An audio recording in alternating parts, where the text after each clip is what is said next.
Price Lord brothers sisters. கர்த்தராக இயேசு கிறிஸ்து நாமத்தில் உங்கள் அனைவரும் வாழ்த்துகிறேன்.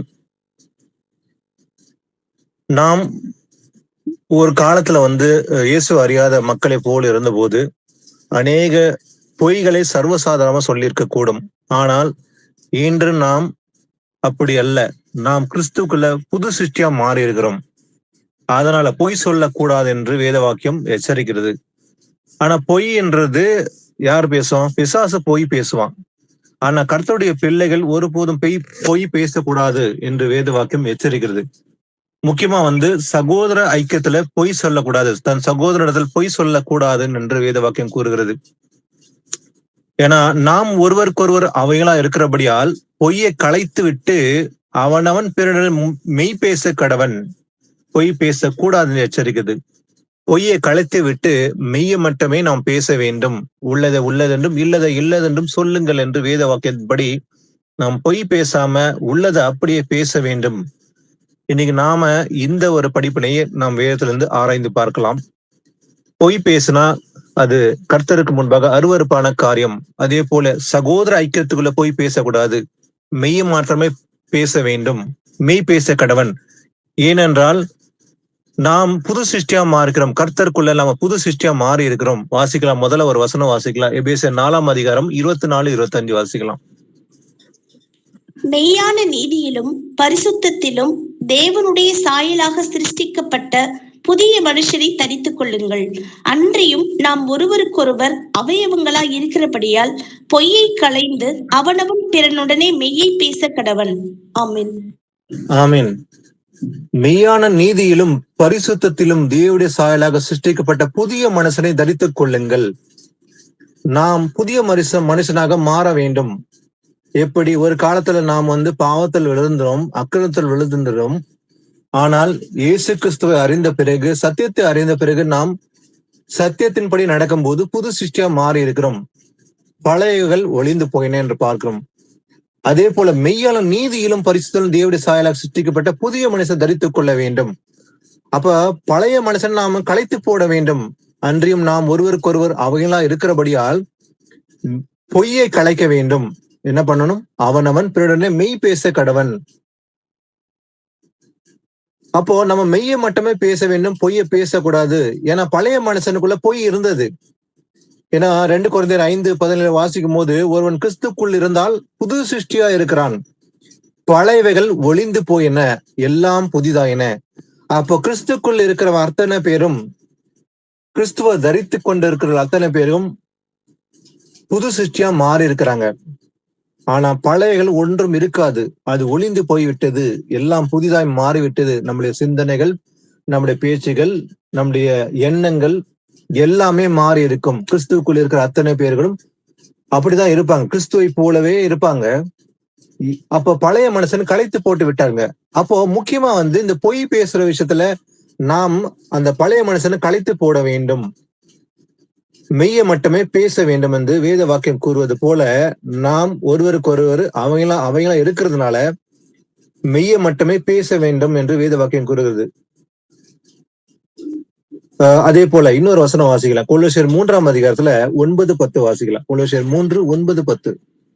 ஒருவருக்கொருவர் பொய் சொல்லாதிருங்கள், பழைய மனுஷனையும் அவன் செய்கைகளையும் களைந்து போட்டு தன்னை சிருஷ்டித்தவருடைய சாயலுக்கு ஒப்பாய் பூரண அறிவடையும்படி புதிதாக்கப்பட்ட புதிய மனுஷனை தரித்துக் கொண்டிருக்கிறீர்களே. ஆமென். புதிய மனுஷனை தரித்துக் கொண்டிருக்கிறீர்களே. நாம் கிறிஸ்துக்குள்ள புதிய மனுஷனை தரித்துக் கொண்டிருக்கிறோம். அப்ப பழையவைகள் எனக்குள்ள இருந்து விலகி போய்விட்டது. அப்போ ஒருவருக்கொருவர் பொய் சொல்லாதிருங்கள். சகோதர ஐக்கியத்துக்குள்ள நாம் ஒருவருக்கொருவர் பொய் சொல்லக்கூடாது, உள்ளதுடன் பேச வேண்டும். அப்போ பழைய மனுஷனையும் அவன் செய்கைகளும் களைத்து போட வேண்டும். பழைய மனுஷன் பொய் சொல்லி கொண்டிருந்தான். அப்போ தனக்கு லாபமாக எதுவோ தோன்றுகிறதோ அதற்காக பொய்யை பேசி அதை சாதிக்க நினைக்கிற பழைய மனுஷன் இருந்துக்க கூடும் நமக்குள்ள. ஆனால் இப்போது அது அல்ல. அந்த பழைய மனுஷன் நாம் களைத்து போட்டுவிட்டு தன்னை சிருஷ்டித்தவருடைய சாயலுக்கு ஒப்பாய் பூர்ண அறிவு அடையும்படி, அந்த பர்ஃபெக்ஷன், அந்த நாலேஜ், அந்த பூர்ண அறிவை அடையும்படி என்ன பண்ணுமா? புதிதாக்கப்பட்ட புதிய மனுஷனை தரித்துக் கொண்டிருக்கிறீர்கள். அப்ப நம்ம ஒரு காலத்துல பழைய மனுஷனை தரித்துக் கொண்டிருந்தோம். பொய்யை சர்வசாதாரணம் பேசிக் கொண்டிருக்க கூடும். ஆனால் இன்று அப்படி அல்ல. நாம் மாறி இருக்கிறோம், கிறிஸ்துக்குள்ள மாறி இருக்கிறோம். அப்போ நாம என்ன எப்படி இருக்கிறோமா? இன்னைக்கு புதிய மனுஷனை தரித்து கொண்டிருக்கிறோம். தன்னை சிருஷ்டித்தவருடைய சாயலுக்கு ஒப்பாய் பூர்ண அறிவை அடையும்படி நாம புதிய மனுஷனை மாறி இருக்கிறோம், தரித்து கொண்டிருக்கிறோம் என்று பார்க்கிறோம்.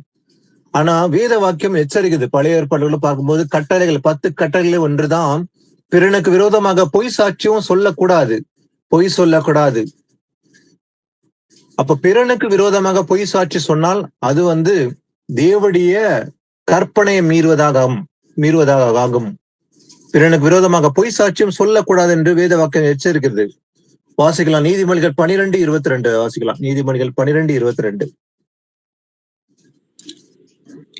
பொய் உதடுகள் கர்த்தருக்கு அருவருப்பானவைகள், உண்மையாய் நடக்கிறவர்களோ அவருக்கு பிரியம். ஆமென். பொய் உதடுகள் கர்த்தருக்கு அருவருப்பானவைகள். பொய்யை சொல்லுகிற உதடுகள் எப்படிப்பட்டதா இருக்கா? தேவன் முன்பாக அது அருவருப்பா இருக்கலாம். அதனாலதான் பொய் சொல்லக்கூடாது. ஆனா உண்மையான நடக்கிறவர்களோ அவருக்கு பிரியமா இருக்கும். அப்ப கர்த்தருக்கு முன்பாக யார் பிரியமா நடக்க முடியும்? நீதியை படிப்பித்து தேவனுடைய வார்த்தையின்படி நடக்கிறவர்கள் அத்தனை பேரும் கர்த்தருக்கு பிரியமா இருக்க முடியும். அதே போல உண்மையா நடக்கிறவர்கள் அவருக்கு பிரியமா இருக்க முடியும். அவருக்கு பிரியமானவர் யார்? உண்மையா நடப்பவர்கள், சத்தியத்தின்படி நடக்கிறவர்கள் தேவனுக்கு பிரியமா இருக்க முடியும். ஆனா பொய் சொன்னா கர்த்தருக்கு அருவருப்பானவர் என்று எழுதி இருக்குது. வாசிக்கலாம் சங்கீதம் 119 163 வசனம். பொய்யை பகைத்து அருவருக்கிறேன், உம்முடைய வேதத்தையோ நேசிக்கிறேன். ஆமென். ஆமென். பாருங்க, தாவீது இங்க எழுதும் போது சொல்றாரு, பொய்யை பகைத்து அருவருக்கிறேன். ஏன்னா பொய் உதடுகள் கர்த்தருக்கு அருவருப்பு. அதனால நான் அதை வெறுக்கிறேன், அதை பகைக்கிறேன், பொய் சொல்ல மாட்டேன் என்று தாவீது கூட இங்க சொல்றார். பொய்யை பகைத்து அருவருக்கிறேன், உம்முடைய வேதத்தையோ நேசிக்கிறேன். அப்ப வேதத்தை நேசிக்கிற அத்தனை பேர்களும், வேதத்தை நேசிக்கிறதுனா என்ன? நான் வேதத்தை வெறும் வாசிக்கிறது அல்ல. சிலர் சொல்லுவாங்க, நான் பைபிளை சும்மா படிச்சுட்டே போறேன், ஃபுல்லா முடிச்சுட்டேன்னு. வேதத்தை கதை புத்தகத்தை போல அதை வாசிப்பதனால் ஒரு பிரயோஜனம் அல்ல. வேதத்தை ஆராய்ந்து பார்க்க வேண்டும், அதை கை கொள்ள வேண்டும். அப்போ உங்களுடைய வேதத்தையோ நேசிக்கிறேன். வேதத்தை எப்படி நேசிக்க முடியும்? அதை அறிந்து ஆராய்ந்து அதை கை கொண்டு நடப்பதுதான் நேசிப்பது என்ற அர்த்தம். அப்ப தாவீது சொல்லும் போது, உங்களுடைய வேதத்தை நான் நேசிக்கிறேன், அதனால நான் என்ன பண்றேன்? பொய்யை பகைத்து அதை அருவருக்கிறேன் என்று தாவீது கூறுகிறான். வாசிக்கலாம் நீதிமொழிகள் 12:19 வாசிக்கலாம். நீதிமொழிகள் வாசிக்கலாம். சத்திய உதடு என்றும் நிலைத்திருக்கும், பொய் நாவோ ஒரு நிமிஷம் மாத்திரம் இருக்கும். ஆமேன். ஆமேன். சத்திய உதடு என்றும் நிலைத்திருக்கும். அப்ப சத்தியத்தை அறிந்தவன் சத்தியத்தை பேசுவான், அவருடைய வசனமே சத்தியம். அப்ப தேவனுடைய வார்த்தைகளை பேசுகிறவன் அந்த உதடுகள் என்றும் நிலைத்திருக்கும். அப்ப நாம சத்தியத்தை பேசுகிற பிள்ளைகளா இருந்தோமானால் அந்த உதடுகள் எந்தெண்டுக்கு நிலைத்திருக்கும் என்று பார்க்கிறோம். ஆனா பொய் நாவோ ஒரு நிமிஷம் மாத்திரமே இருக்கும். ஏன்னா கர்த்தர் அதை அருவருக்கிறார். சத்திய உதடுகள் என்றும் நிலைத்திருக்கும், ஆனா பொய் நாவோ ஒரு நிமிஷம் மாத்திரமே இருக்கும். அதனால பொய் பேசக்கூடாது. பொய் பேசினா கர்த்தருக்கு விரோதமான பாவம், அதை வெறுக்கிறார், அருவருக்கிறார் என்று வாசித்தோம். அடுத்தது லேவியராகமம் 19ஆம் அதிகாரம் 11-12 வாசிக்கலாம். லேவியராகமம் 19ஆம் அதிகாரம் 11-12. நீங்கள் களவு செய்யாமலும் வஞ்சனை பண்ணாமலும் ஒருவருக்கொருவர் பொய் சொல்லாமலும் இருங்கள். என் நாமத்தை கொண்டு பொய்யானை இடுகிறதினால் உங்கள் தேவனுடைய நாமத்தை பரிசுத்த குலைச்சலாக்காமலும் இருப்பீர்களாக. நான் கர்த்தர். ஆமென். ஆமென். நீங்கள் களவு செய்யாமலும் வஞ்சனை பண்ணாமலும் ஒருவருக்கொருவர் பொய் சொல்லாமல் இருங்கள் என்று அன்றைய ஆண்டவர் இத பழைய ஏற்பாட்டு காலத்துல அந்த மக்களுக்கு, தமிழ் ஜனத்துக்கு கட்டளையாக கொடுத்தார். பொய் சொல்லக்கூடாது, ஒருவருக்கொருவர் பொய் சொல்லாது இருங்கள். என் நாமத்தை கொண்டு பொய் ஆணை இடுகிறதினால் உங்கள் தேவனுடைய நாமத்தை பரிசுத்த குலைச்சலாக்காமலும் இருப்பீர்களாக. நான் கர்த்தர். அப்போ பொய் ஆணை இடக்கூடாது, பொய் சொல்லக்கூடாது. அதனால பரிசுத்த குலைச்சல் ஆகும் என்று அன்னைக்கு அந்த மக்களை பார்த்து அன்னைக்கு கூட எச்சரித்தார். அன்று அப்ப பொய் சொன்னா அது பரிசுத்த குலைச்சலா மாறும். அதனால ஆண்டவர் சொல்றாரு, ஒருவருக்கு ஒருவர் பொய் சொல்லாதிருங்கள் என்று அன்னைக்கு சொன்னார். களவு செய்யாம, வஞ்சனை பண்ணாம, பொய் சொல்லாம இருங்க. என் நாமத்தை கொண்டு பொய் ஆணை இடுகிறதினால், கர்த்தர் சொன்னாருப்பான்னு சொல்லிட்டு சிலர் என்ன பண்ணுவாங்க, பொய் ஆணை இடுவாங்க. ஓகே, என் நாமத்தை கொண்டு பொய் ஆணை இடுகிறதினால், அன்னைக்கு மாத்திரமல்ல, இன்னைக்கு கூட கர்த்தருடைய நாமத்தை கொண்டு பொய் ஆணை இடுகிற கள்ள சுவிசேஷமும் கள்ள ஊழியக்காரரும் இன்று கூட அநேகர் உலகத்தில் எழும்பி இருக்காங்க.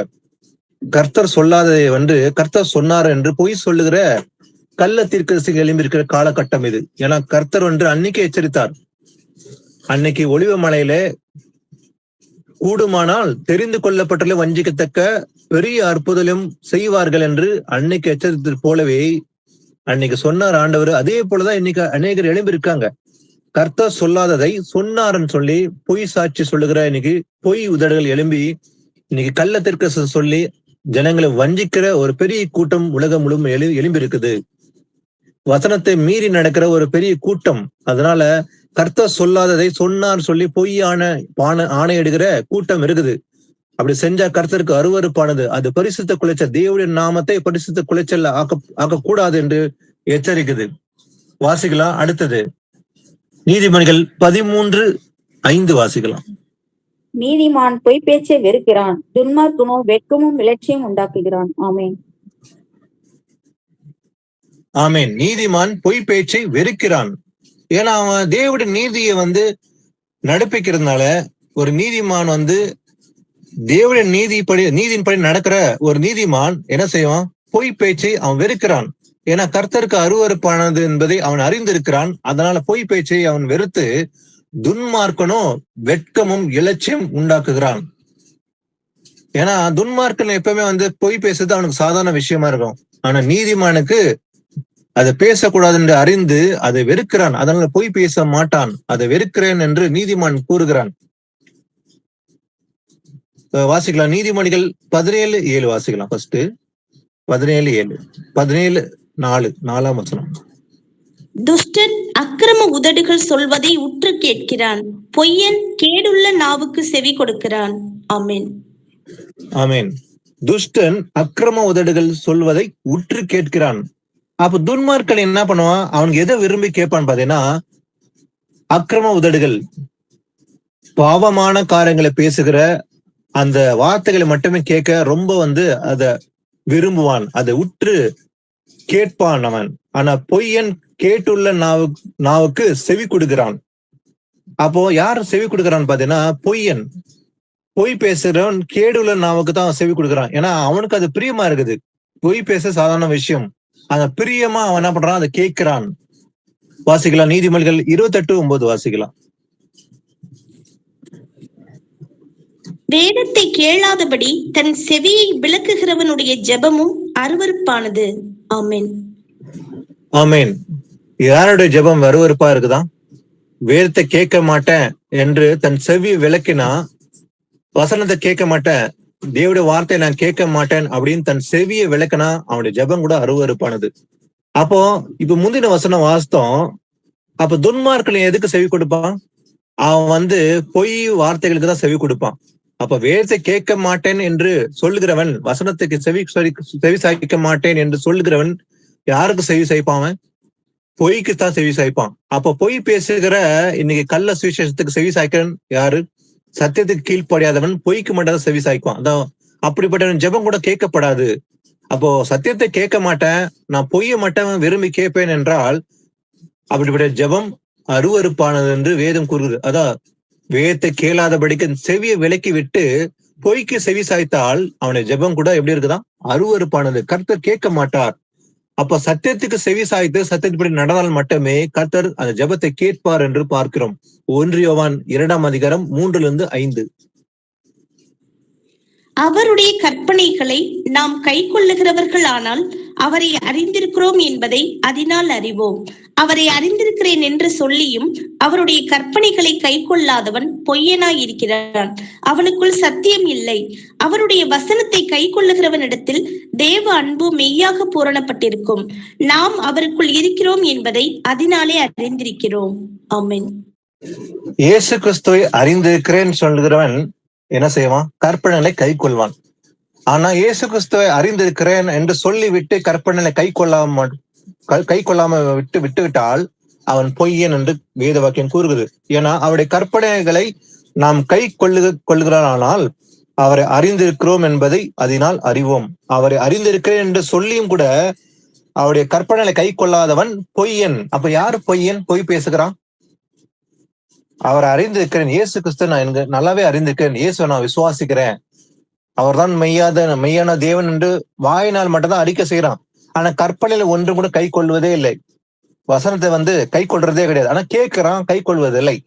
அப்படிப்பட்டவன் என்ன சொல்றான்? நான் வசனப்படி நடக்கிறேன்னு சொல்லுவான், நடக்க மாட்டான். அவனை பார்த்தா சொல்றாரு பொய்யன். கற்பனையில கை கொள்ளாதவன் பொய்யனா இருக்கிறான், அவனுக்குள் சத்தியம் இல்லை. அப்ப சத்தியம் அவன் கூட இல்ல, அதனால அவன் பொய்யன், பொய் பேசுகிறான்.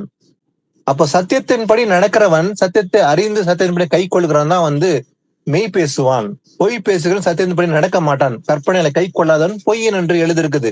ஏன்னா அவருடைய வசனத்தை கை கொள்ளுகிற இடத்தில் தேவ அன்பு மெய்யாகவே பூர்ணப்பட்டிருக்கும். அப்ப தேவனுடைய அன்பு எங்க பூர்ணப்பட்டிருக்கும்? சத்தியத்தின்படி நடந்தால் மட்டும். வசனத்தை கை கொண்டால் அவனுக்குள் தேவனுடைய அன்பு பூர்ணப்பட்டிருக்கும். நாம் அவருக்குள் இருக்கிறோம் என்பதை அதனாலே அறிந்திருக்கிறோம். அப்ப நாம் அவருக்குள்ள இருக்கிறோம் என்பதை எதனால் அறிந்து கொள்ள முடியும்? வசனத்தை கை கொள்வதனால், அந்த அன்பு பூர்ணப்படுவதனால நாம் அவருக்குள் இருக்கிறோம் என்பதை அறிந்து கொள்ள முடியும். அப்ப வசனப்படி நான் நடக்கவில்லை, சத்தியத்தை நான் கற்பனையில கை கொள்வதே இல்லை, ஆனா இயேசு அறிந்திருக்கேன் என்று வெறும் வாயினால சொன்னா அப்ப நாம எப்படி இருப்போம்? பொய்யனா இருப்போம் என்று வேத வாக்கியம் கூறுகிறது. வாசிக்கலாம். அப்போஸ்தலர் 5ஆம் அதிகாரம் 1-4. அனனியா என்னும் பேருள்ள ஒருவனும் அவனுடைய மனைவியாகிய சப்பிராலும் தங்கள் காணியாட்சியை விற்றார்கள். தன் மனைவி அறிய அவன் கிரயத்திலே ஒரு பங்கை வஞ்சித்து வைத்து ஒரு பங்கை கொண்டு வந்து அப்போஸ்தலருடைய பாதத்திலே வைத்தான். பேதுரு அவனை நோக்கி, அனனியாவே, நிலத்தின் கிரயத்தில் ஒரு பங்கை வஞ்சித்து வைத்து பரிசுத்த ஆவியினிடத்தில் பொய் சொல்லும்படி சாத்தான் உன் இருதயத்தை நிரப்பினது என்ன? அதை விற்கும் முன்னே அது உன்னுடையதா இருக்கவில்லையோ? அதை விற்ற பின்பும் அதன் கிரயம் உன் வசத்தில் இருக்கவில்லையோ? நீ உன் இருதயத்திலே இப்படிப்பட்ட எண்ணம் கொண்டதென்ன? நீ மனுஷரிடத்தில் அல்ல, தேவனிடத்தில் பொய் சொன்னாய் என்றான். ஆமென். பரிசுத்த ஆவிகிட்ட பொய் சொல்லக்கூடாது என்பதற்கு இங்க ஒரு நல்ல ஒரு எக்ஸாம்பிள பார்க்க முடியும். அனனியான்னு சொல்லி ஒரு மனுஷன் இருந்தான். அவருடைய மனைவியாகிய சப்பிரால் 2 பேரும் இருந்தாங்க. இவங்க என்ன பண்றாங்க? தன் மனைவி அறிய அவன் என்ன பண்ணா, கிரயத்தில் ஒரு பங்கை வஞ்சித்து வைத்து ஒரு பங்கை கொண்டு வந்து அப்போஸ்தலருடைய பாதத்தில் வைத்தான். என்ன பண்றான்? ஒரு வஞ்சனை செய்யறான். பொய் சொல்றதுக்கு என்ன பண்றான்? நிலத்தை விட்டு ஒரு பங்கு என்ன பண்றான்? அவன் வஞ்சித்து மறைச்சு வச்சு அவன் மனைவியும் சரி அவனும் சரி மறைக்கிறாங்க, பொய் சொல்றாங்க. என்ன பண்றான்? பேதுரு அவனை பார்த்து கேட்கிறாரு, அனனியாவே, நிலத்தின் கிரியத்தில் ஒரு பங்கை வஞ்சித்து வைத்து பரிசுத்தரிடத்தில் பொய் சொல்லும்படி சாத்தான் உன் நிலத்தை நிரப்பினது என்ன?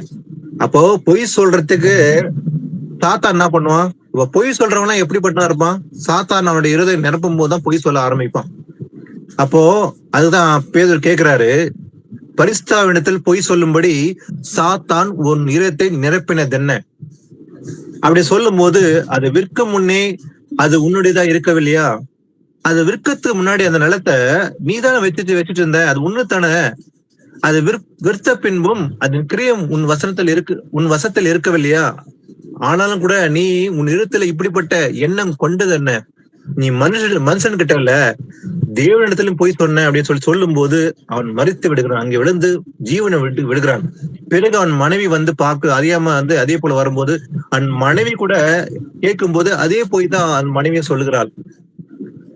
ஆம், இவ்வளவு தானான் அப்படின்னு கேட்கும் போது, எனக்கு சொல்லுன்னு சொல்லி பேதுரு கேட்கும் போது, கர்த்தருடைய ஆவியை சோதிக்குவதற்கு நீங்கள் ஒருமனப்பட்டதானே? பொய் சொல்றது கூட ஒருமனப்படுறாங்க 2 பேருமே, கணவனும் மனைவியும். அனனியா சப்பனியா 2 பேருமே ஒருமனப்பட்டு இருக்காங்க. அதான் பேதுரு சொல்றாரு. ஏன்னா பேதுருக்கு தெரியாது, ஆனா பரிசுத்த ஆவிக்கு தெரியும் அது. அதனால பேதுருக்குள்ள இருந்து பரிசுத்த ஆவி எச்சரிக்கிறார் அவங்க 2 பேரையும். முதல்ல அனனியாக எச்சரித்தார்.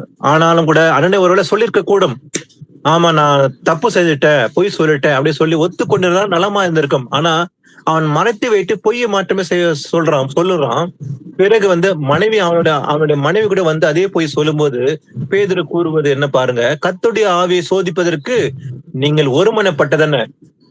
அப்போ ஒரு விஷயத்துல அவங்க 2 பேரும் ஒருமனப்பட்டாங்க. எதுல? பொய் சொல்றத 2 பேரும் வந்து ஒருமனப்பட்டுட்டாங்க. இதோ உன் புருஷனை அடக்கம் பண்ணினவர்களுடைய கால்கள் வாசப்படியில வந்திருக்குது, உன்னையும் வெளியே கொண்டு போவார்கள் என்றான். உடனே அவள் பாதத்தில் விழுந்து ஜீவனை விட்டாள். அந்த இடத்துல நடக்கும்போது இந்த பொய் சொல்லி 2 பேருமே வந்து ஜீவனை விட்டு மறிக்கும் போது அதை பார்த்தவர்களுக்குள்ள ஒரு பயம் உண்டாயிடுச்சு, தேவ பயம். அப்ப பொய் சொல்லக்கூடாது என்று அவங்களுக்குள்ள உணர்வு இருக்குது, அதை பார்த்தவர்கள். ஆனா இன்னைக்கு கூட பொய் வந்து அந்நிய ஜனங்க செய்யறாங்களோ இல்லையோ, ஆனா இயேசு அறிந்த மக்களே பொய்யை வந்து ரொம்ப சர்வசாதாரணமா விரும்பி செய்வாங்க. பாத்தீங்கன்னா வந்து அவங்க பொய்யை விரும்பி அந்த பொய்யை வந்து ரொம்ப ஈஸியா பேசுவாங்க. அட யார் நினைக்க போறாங்க, யார் பார்க்க போறாங்க அப்படின்னு சொல்லி சர்வசாதாரணமா பொய் சொல்லுவாங்க. முக்கியமா வந்து சகோதர ஐக்கியத்துக்குள்ள கூட சில பேர் பொய் சொல்றாங்க. ஆனா கர்த்தர் பார்க்கிறார் பொய் சொல்லும் போது. ஒரு சில பேர், பிரதர் இந்த வாரம் ஏன் கேதரிங் வரல? இல்ல பிரதர் கொஞ்சம் வேலை இருந்தது. சரி, அடுத்த வாரம் வந்த பிறகும் அதே போல கேதரிங் வரல. ஒரு சில பேர் இப்படிதான் வந்து எக்ஸ்கியூசஸ் சொல்லி மறைக்கிறாங்க. ஆனா கர்த்தர் பார்க்கிறார். ஏன்னா பிரதர் இந்த வாரமும் வர முடியாது. ஆமா பிரதர் இந்த வாரம் கொஞ்சம் வெளியே போயிட்டேன். ஆனா காரணமே இல்லாம பொய் சொல்லுவாங்க. ஆனா சில பேர் பாத்தீங்கன்னா வெறுப்போட வரக்கூடாது என்பதற்காகவே சில பேர் பொய் சொல்லாங்க. ஆனா கர்த்தர் வந்து எச்சரிக்கிறார். அதனாலதான் ஆவியானவர் சபைக்கு எச்சரிப்பா கொடுக்குறார் அந்த வசனங்களை. பொய் சொல்லக்கூடாது. எங்க விஷயத்துல சபைக்கு கேதரிங் ஏன் வரலன்னும் போது உள்ளபடி சொல்லலாம், அதுல தப்பே கிடையாது. இல்ல பிரதர் இன்னைக்கு இந்த மாதிரி இருந்துச்சு காரியம், அதனால வர முடியல சொன்னா யாருமே வந்து அதை வருத்தப்படுறது இல்ல. கண்டிப்பா ஒரு ரீசன் இருந்தா அந்த ரீசனை சொல்லலாம். ஆனா சில பேர் ரீசனே இல்லாம பொய் சொல்லுவாங்க. நம்ம போகக்கூடாதுன்னு விருப்பப்பட்டு அதை மறைச்சியே பொய் சொல்லுவாங்க. இல்ல நான் வந்து இங்க போயிட்டேன், நான் ஊருக்கு போயிட்டேன், இல்ல நான் எனக்கு ஒரு வேலை இருந்துச்சு, ஏன் வரலன்னா எனக்கு ஊருக்கு போயிட்டேன். ஒரு சில பேர் பாத்தீங்கன்னா கேதரிங்கே வருதுல, கிட்டத்தட்ட 3-4 மாசம் வந்து சில பேர் கேதரிங்க வருதுல. கேட்டாக்கா எனக்கு ஊர்ல வேலை இருக்குன்னு சொல்லிட்டா போயிருக்காங்க. ஆனா கர்த்தருக்கு முன்பாக இது அருவருப்பானது என்று வாசித்தோம். கர்த்தர்கிட்ட பொய் சொல்லக்கூடாது.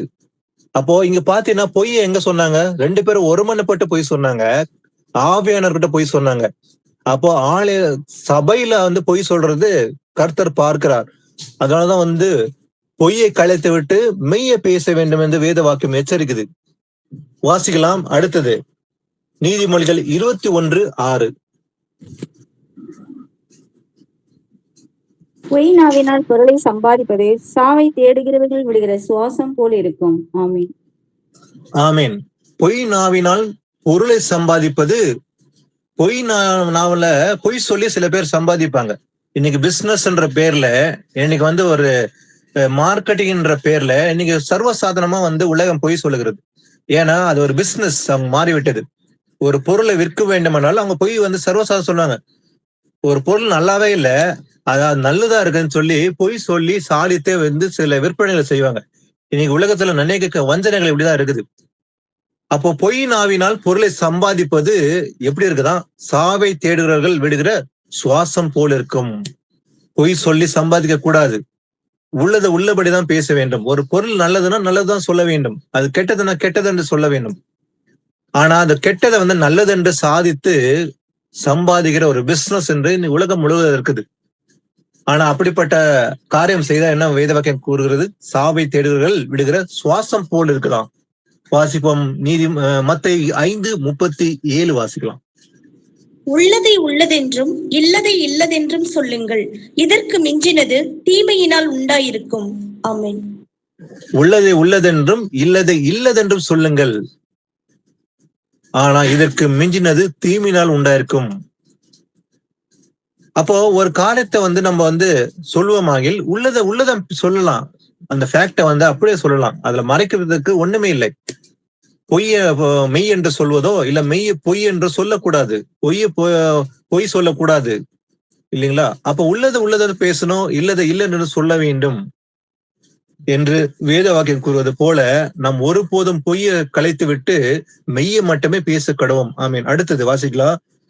ஆனா இந்த பொய்க்கெல்லாம் வந்து ஒரு லீடர் இருக்கான், இதுக்கிற ஒரு தலைவன் இருக்கிறான். அதனாலதான் எல்லாருமே பொய் வந்து சர்வசாதாரணம். இவங்களுக்கு இந்த லீடருடைய அசிஸ்டன்ஸ் எல்லாருமே பொய் சொல்லுவாங்க. அப்போ இவன் யாருன்னு சொன்ன பார்க்கலாம். யோவான் 8:44 வாசிக்கலாம்.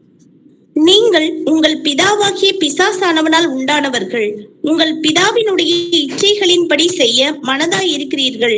அவன் ஆதி முதற்கொண்டு மனுஷ கொலைபாதகனாய் இருக்கிறான்.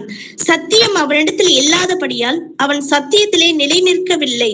அவன் பொய்யனும் பொய்க்கு பிதாவுமாய் இருக்கிறபடியால் அவன் பொய் பேசும்போது தன் சொந்தத்தில் எடுத்து பேசுகிறான். ஆமென். ஆமேன். பாருங்க, நீங்கள் உங்கள் பிதாவாகிய பிசாசனால் உண்டானவர்கள் என்று இயேசு கிறிஸ்து அவங்களை பார்த்து சொல்றாரு. ஏன்னா அன்னைக்கு இருந்த அந்த ஜனங்க சத்தியத்துக்கு கீழ்ப்படியாத ஜனங்கள், எப்போதும் தேவனுக்கு விரோதமாக எழும்புகிற ஒரு கூட்டம் இருந்தது அன்னைக்கு. பரிசேயர், சதிசேயர், வேத பார்கர், இவங்க எல்லாம் கர்த்தருக்கு விரோதமாக எழும்புகிற ஒரு கூட்டம் இருந்தது. ஒரு பங்கு இருந்தது அன்னைக்கு. கீழ்ப்படியாத மக்கள் அநேகர் இருந்தாங்க. அப்போ அவங்களை பார்த்து சொல்றாரு, நீங்கள் உங்கள் பிதாவாகிய பிசாசினால் உண்டானவர்கள், ஏன்னா உங்கள் பிதாவினுடைய பிச்சையின்படி செய்ய மனதாயிருக்கிறீர்கள். அப்போ ஏன்னா சொல்றாரு, ஆண்டவர் சொல்றாரு, அவன் ஆதி முதற்கொண்டு மனுஷ கொலை பாதகனா இருந்து சத்திய மரணத்தில் இல்லாதபடியால் அவன் சத்தியத்தில் நிலைநிற்கல. அவன் பொய்யனும் பொய்க்கு பிதாவா இருக்கிறபடியால் அவன் பொய் பேசும்போது தன் சொந்தத்தில் எடுத்து பேசுகிறான். அப்போ பொய்க்கு பிதா யாரு? ஃபாதர் ஆஃப் லை யாருன்னா பிசாசு தான். அதான் ஏசப்பா சொல்றாரு, அவன் ஆதி முதற்கொண்டு பொய் சொல்லுகிறானா இருக்கலாம். ஆதினா எப்பா? ஆதாமே கூட அதான் பொய் சொன்னான், இந்த பழத்தை சாப்பிடுங்க ஒன்னும் ஆகாது அப்படின்னு சொல்லி, அதாவது வஞ்சனையோடு பொய் சொல்லி ஏவாளை வஞ்சித்தான். பிறகு ஏவாள் ஏமாந்து ஆதாமையும் வஞ்சிக்கப்பட்டான். இப்படிதான் இருந்தது. அவன் ஆதி முதற்கண்டு வஞ்சனை செஞ்சான், பொய் பேசிதான். அவன் பொய்க்கு பிதாவா இருக்கனால அவன் பொய் பேசும்போது சொந்தத்தில் எடுத்து பேசுகிறான். அப்போ ஒரு மனுஷன் பேசும்போது சத்தியத்தின்படி பேசாம தன் சொந்த காரியத்தை பேசினால் அவன் யாரோடனா இருப்பான்? பொய்யுடைய மகனா இருக்க முடியும். அதான் பேசும்போது அவன் எப்படி இருப்பானா? சொந்தத்தில் எடுத்து பேசுகிறான், சத்தியத்தின்படி பேசாம பொய்ய பேசுகிறான் இருக்கான். அப்ப பொய் பேசி சாதிக்கிற அத்தனை பேரும் அதுக்கு லீடர் யாருக்குது? யாருடைய பிள்ளையா இருப்பாங்க? பிசாசன பிள்ளையா இருப்பாங்க. ஏன்னா அவன் ஆதி முதற்கொண்டு பொய் பேசுகிறான். பொய்க்கு பிதா இருக்கிறதுனால பொய் பேசுகிறான். சொந்த காரியம் தான் பேசுவான், வசனப்படி பேசவே மாட்டான். இப்போ பொய் பேசுறவன் யாரு, சத்தியத்தின்படி பேசுற யாரு, இந்த வசனம் மூலமே கண்டுபிடிக்க முடியும். அப்ப உலகத்துல இருக்கிற கிறிஸ்தவர்கள் ஒரு வசனத்தை கேட்கும் போது, ஒரு போதகத்தை கேட்கும் போது நிதானிக்க வேண்டும். அவன் பேசுகிற வசனங்கள் சத்தியத்தின்படி இருக்கிறான், வசனப்படி பேசுகிறானா இல்ல தன் சொந்த காரியத்தை பேசுகிறான் என்று நிதானிக்க வேண்டும். அப்போ வசனப்படி இல்லைன்னா சொந்த காரியங்களை பேசுகிறவனா இருந்தா அவன் பொய் பேசுறான். ஏன்னா அவனுக்கு தகப்பன் யாரு? பிசாசு. ஏன்னா அவன் பொய் பேசுறான், பொய்க்கு ஹெட்டே அவன் தான். அப்போ பொய் பேசுகிறவன் யாருக்கு மகனா இருப்பான்? பிசாசுக்கு மகனா இருக்க முடியும். அதான் ஏசப்பா சொல்றாரு, அவன் சத்தியத்தில் நிலை நிற்கவில்லை. சத்தியம் அவனிடத்தில் இல்லாதபடியால், சத்தியம் இல்லாதனால அவன் பொய் பேசுறான். அதனால அவன் பொய்க்கு பிதாவா இருக்கிறான் ஆதி முதற்கண்டு என்று ஏசப்பாவே சொல்றாரு. இத வாசிக்கலாம். 2 கொரிந்தியர் 11:3-4 வாசிக்கலாம்.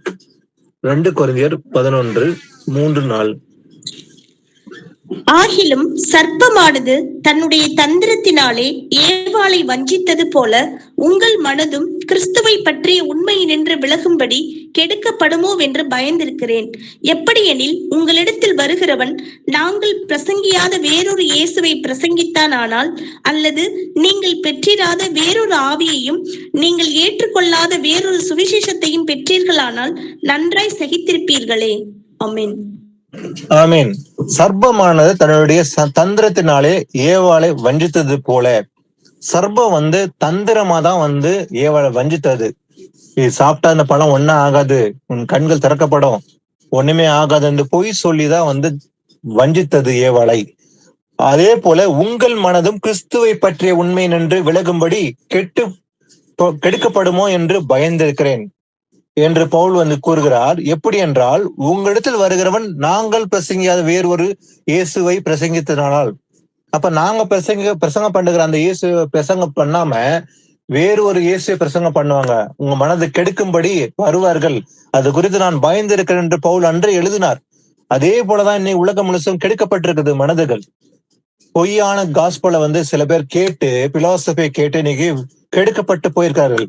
தேவன் ஒருவர் தான் என்று அறியாம மூவர் என்ற டிரினிட்டி காஸ்பல்ல போய் அநேகர் விழுந்திருக்காங்க. பொய்யான சுவிசேஷம் தசமபாகம் இல்லை என்று எழுதப்பட்டிருக்குது. தசமபாகம் பழைய ஏற்பாட்டுல இஸ்ரேல் மக்கள் கொடுக்கப்பட்ட கட்டளை. புதிய ஏற்பாட்டு கிறிஸ்தவர்களுக்கு இன்னைக்கு தசமபாகம் இல்ல. ஆனா தசமபாகம் கொடுத்தாதான் ஆசீர்வாதம், கொடுக்காவிட்டா சாபம் என்று வஞ்சிக்கிற ஒரு கூட்டம், பொய்யிடுகிற ஒரு கூட்டம் இருக்கிறது. அப்போ நாங்கள் பிரசங்கியாத வேறு ஒரு இயேசுவை பிரசங்கித்ததானால், அல்லது நீங்கள் பெற்றிராத வேறு ஒரு ஆவியும் நீங்கள் ஏற்றுக்கொள்ளாத வேறு ஒரு சுவிசேஷத்தை பெற்றிரானால் நன்றாய் சகித்திருப்பீர்கள். அப்ப வேறு ஒரு காஸ்பல், வேறு ஒரு இயேசு, வேறு ஒரு ஆவி இன்னைக்கு கட்டட சபையில தான் இருக்குது. இன்னைக்கு பாத்தீங்கன்னா உலக முழுச பெரிய பெரிய அலங்கரிக்கப்பட்ட லட்சக்கணக்கான ஜனங்கள் கூடுகிற சபைகள் வெறும் காசுக்காக ஏற்படுத்தப்பட்டு வஞ்சிக்கப்படுகிற சபைகளை போலதான் இருக்குது. தசம கொடுத்தால் ஆசீர்வாதம், கொடுக்காவிட்டா சாபம் என்ற ஒரு தனி மனிதனின் ஆதிக்கத்தில் நடத்தப்படுகிற சபைகள் தான் இன்னைக்கு விழுந்து போய்விட்டது. அன்னைக்கு சபைகள் அப்போஸ்தலர்கள் எல்லாரும் கூடி இருந்தது, வீடுகள் கூடி இருந்தார்கள். வீடுகள் தோறும் அப்பம் பிட்டாங்க, வீடுகள் தோறும் ஜெபம் பண்ணாங்க, அநேக வீடுகளை கூடி இருந்தாங்க. ஆனா இன்னைக்கு ஒரு தனி மனிதன் ஆதிக்கம், போதகன் என்ற ஒரு தனி மனிதன் ஆதிக்கத்தில் விழுந்து இருக்குது இன்னைக்கு சபைகள். காரணம், பொய் சுவிசேஷத்துக்கு இடம் கொடுத்துக்கிறாங்க. ஃபால்ஸ் காஸ்பல் பிலாசபினால விழுந்து கொண்டு இருக்குது. வாசிப்போம். அடுத்தது யாக்கோபு 1:26 வாசிக்கலாம். உங்களில் ஒருவன் தன் நாவை அடக்காமல் தன் இருதயத்தை வஞ்சித்து தன்னை தேவபக்தி உள்ளவன் என்று எண்ணினால் அவனுடைய தேவபக்தி வீணாயிருக்கும். ஆமென். ஆமீன். ஒருவன் தன் நாவை அடக்காமல், நாக்கை தான் ஃபர்ஸ்ட் அடக்க வேண்டும். ஏன்னா மரணமும் ஜீவமும் எங்க இருக்குதா? நாக்குல தான் இருக்குது. ஏன்னா நாக்குல ரொம்ப சர்வசாதாரணமா போய் வந்துடும். அதனால எதை அடக்க வேண்டுமா? எதுக்கு கடிவாளம் போட வேண்டும்? நாக்குக்கு. தன் நாக்கை அடக்கலனாக்கா தன் இருதயத்தை வஞ்சித்து, நாக்கு அடக்கலாம் இருதயம் வஞ்சிக்கப்பட்டு விடும். அதனால தன்னை தேவ பக்தி உள்ள என்று எண்ணினால் அவனுடைய தேவ பக்தி வேஸ்ட், வீணா இருக்கும். அப்ப தேவ பக்தி உள்ள மனுஷன் தன் நாக்கை அடக்கிக் கொள்வான். அதை அடக்காதவன் அவன் இருதயம் வஞ்சிக்கப்பட்டு அவன் தேவ பக்தி கூட வேஸ்ட் என்று எழுதப்பட்டிருக்குது. வாசிக்கலாம். மத்தேயு 15:19 வாசிக்கலாம். 15:19.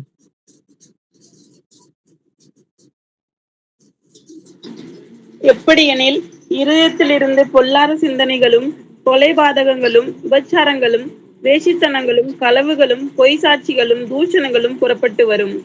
ஆமென். ஆமென். சோ இருதயத்திலிருந்து பொல்லாத சிந்தனைகள். ஏன்னா இருதயம் தான் கெடுக்கப்பட்டது. அப்போ இருதயம் கெடுத்து விட்டால் வாய் கூட கெட்டு போய்விடும். அப்ப இருதயத்திலிருந்து பொல்லாத சிந்தனைகள்லாம் வருது. கொலை, பாதகங்கள், விபச்சாரம், வேசித்தனம், களவு, பொய் சாட்சிகளும், தூஷணங்களும் புறப்பட்டு வரும். இந்த பொய், தூஷணம் எல்லாம் வாய் வழியா வருது. இது எல்லாமே எங்கிருந்து புறப்பட்டு வருதான்? இருதயத்திலிருந்து புறப்பட்டு வருது. அதனால இருதயத்தில் சுத்தமா இருக்கும். ஏன்னா இருதயத்தில் சுத்தம் உள்ளவன் பாக்கியவான், அவன் தேவனை தரிசிப்பான். இயேசு கிறிஸ்து வரும்போது யாரு கர்த்தரை தரிசிக்க முடியும்?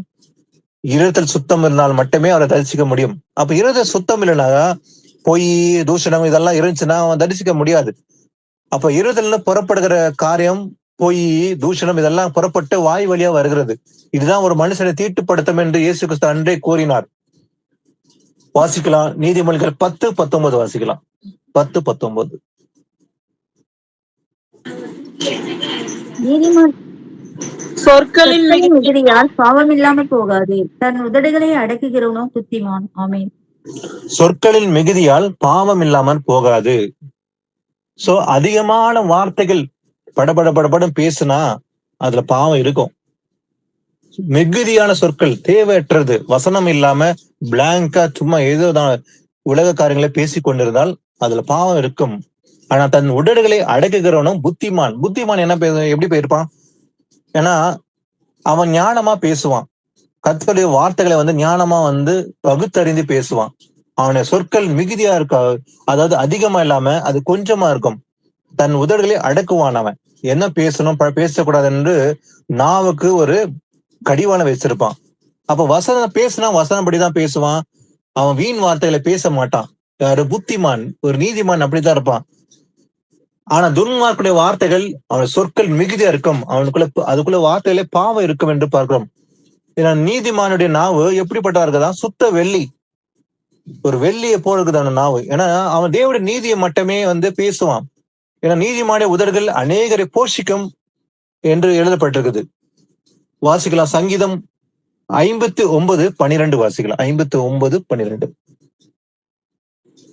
அவர்கள் உதடுகளின் பேச்சு அவர்கள் வாயின் பாவமாயிருக்கிறது. அவர்கள் இட்ட சாபமும் சொல்லிய பொய்யும் ஆகிய இவைகளின் நிமித்தம் தங்கள் பெருமையில் அகப்படுவார்களாக. ஆமென்.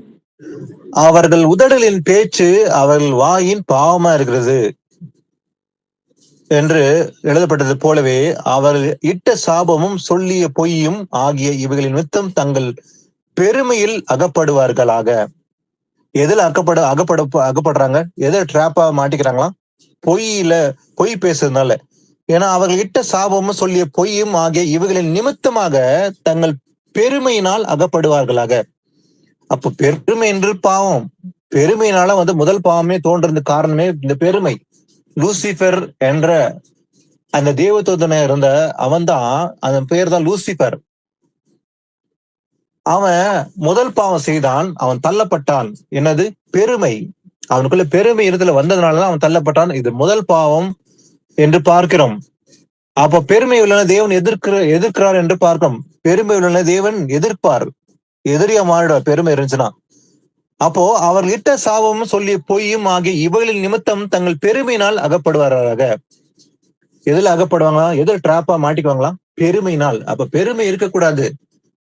பொய்யும் அதே போல சாபமான அந்த சொல்லி அந்த பொய்யும் இது இருக்கக்கூடாது. இதனால் அகப்பட்டு போவார்கள் என்று பார்க்கிறோம். யாக்கோபு 3:14-15 வாசிக்கலாம். உங்கள் இருதயத்திலே கசப்பான வைராகியத்தையும் விரோதத்தையும் வைத்தீர்களானால் நீங்கள் பெருமை பாராட்டாதிருங்கள். சத்தியத்திற்கு விரோதமாய் பொய் சொல்லாமலும் இருங்கள். இப்படிப்பட்ட ஞானம் பரத்திலிருந்து இறங்கி வருகிற ஞானமாய் இராமல் லௌகிக சம்பந்தமானதும் ஜென்ம சுவாபத்துக்கு உரியதும் பேய்த்தனத்துக்கு அடுத்ததுமாய் இருக்கிறது. ஆமென். பேய்த்தனத்துக்கு அது பாருங்க, பேய்த்தனத்துக்கு அடுத்ததா இருக்குது. ஈவில் சொல்லி இருக்குது, பிசாசுனுடையதுன்னு சொல்லி எழுத. எது பிசாசுடையது, பேய்த்தனத்துன்னு சொல்லப்பட்டிருக்குது. உங்கள் எழுத்திலே கசப்பான வைராகியத்தையும் விரோதத்தையும் வைத்தீர்களானால். எழுத்துல கசப்பு இருக்கக்கூடாது, வைராகியம் இருக்கக்கூடாது. நான் போய் எதுக்கு அங்க பேசணும், நான் எதுக்கு போகணும் அப்படின்ற ஒரு வைராகியம். நான் எதுக்கு போகணும், நான் எதுக்கு பேசணும், எதுக்கு ஒப்புரவு ஆகணும், நான் போக மாட்டேன் அப்படின்ற ஒரு வைராகியம் அப்படி இருக்குமானால் இடத்துல ஏதோ ஒரு சிறு விஷயத்தினால சில பேருக்குள்ள வைராகியம் வந்துவிடும். சர்வசாதாரணமா வந்துவிடக் கூடும். அவர்கள் அறிந்தார்களோ அறியாவிட்டாலும் அது வந்துவிட சில நேரங்கள். கசப்ப மாற்றம் இருக்கக்கூடாது. அப்படி வந்துவிட்டால் நீங்கள் பெருமை பாராட்டுங்கள். சத்தியத்துக்கு விரோதமாக பொய் சொல்லாமல் இருங்கள். எதுக்கு விரோதம்? முக்கியமா பொய் சொல்லக்கூடாதான். சத்தியத்துக்கு விரோதமா பொய் சொல்லக்கூடாது. இப்படிப்பட்ட ஞானம் எப்படி எங்கிருந்து வருந்ததா? பரத்திலிருந்து இறங்கி வருகிற ஞானமும் அல்ல. இது லௌகிக சம்பந்தமான ஞானம், ஜென்ம சோபாத்துக்குரியது. ஜென்ம சோபாவம் அவன் விட்டு போகாத ஒரு ஜென்ம சோபாத்தை போல தொடர்ந்து வந்து கொண்டிருக்கும். ஆனா இது எப்படிப்பட்டதா இருக்குதா? பேய்த்தனத்துக்கு அடுத்ததா இருக்கிறது. இது லௌகிக ஞானம்.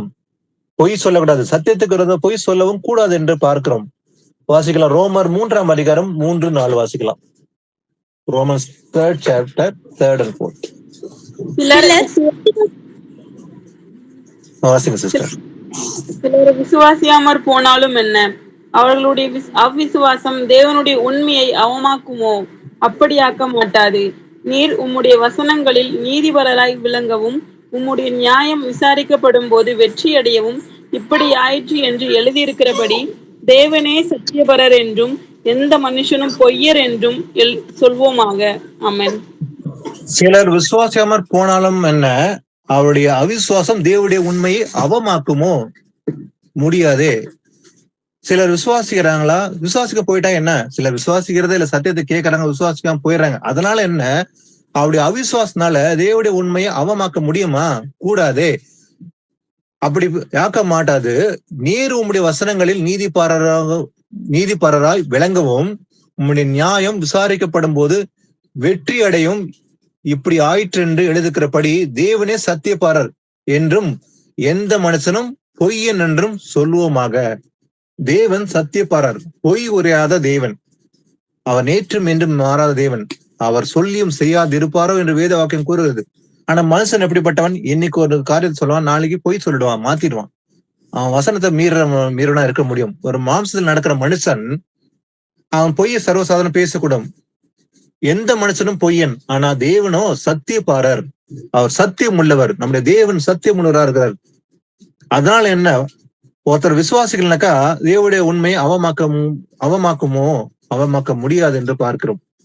வாசிக்கலாம்.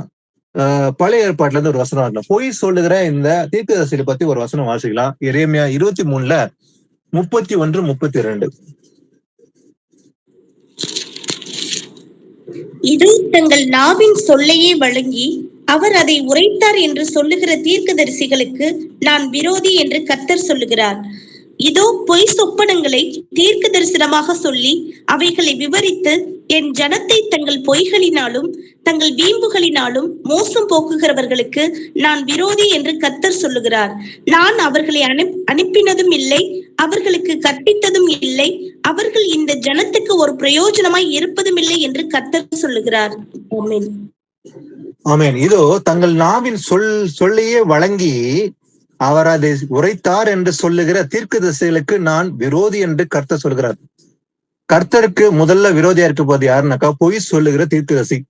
அப்போ இயேசு கிறிஸ்தன் வருகின் போது நியாய தீர்ப்பு முதல்ல கொடுக்க போறது யாருக்குன்னு பாத்தீங்கன்னாக்கா முதல்ல இந்த கள்ள தீர்க்கதரிசிகள் தான். கள்ள தீர்க்கதரிசி, பொய் சாட்சி சொல்லுகிறவர்கள், கள்ள தீர்க்கதரிசி, தேவனுடைய வசந்த கீழ்ப்படியாதவர்கள் தான் வந்து நியாய தீர்ப்பு என்று எழுதப்பட்டிருக்குது.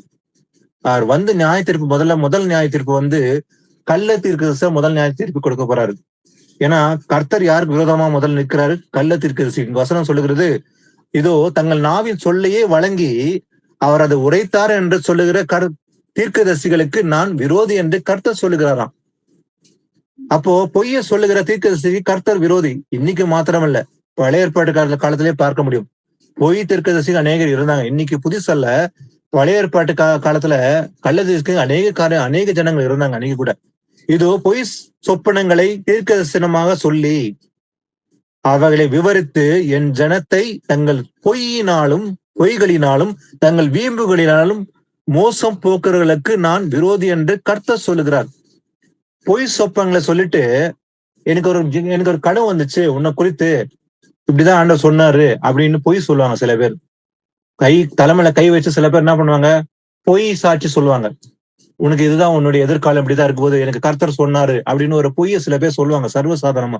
பொய் சொப்பனத்தை பார்த்துட்டு தப்பான தரிசனங்களை பார்த்து விட்டு தீர்க்கதரிசனம் உரைக்கிற அவங்கள பார்த்து சொல்றாரு, விவரித்து என் ஜனத்தை தங்கள் பொய்களினாலும் தங்கள் வீம்புகளினாலும் மோசம் போகிறவர்களுக்கு நான் விரோதி என்று கர்த்தர் சொல்லுகிறார்.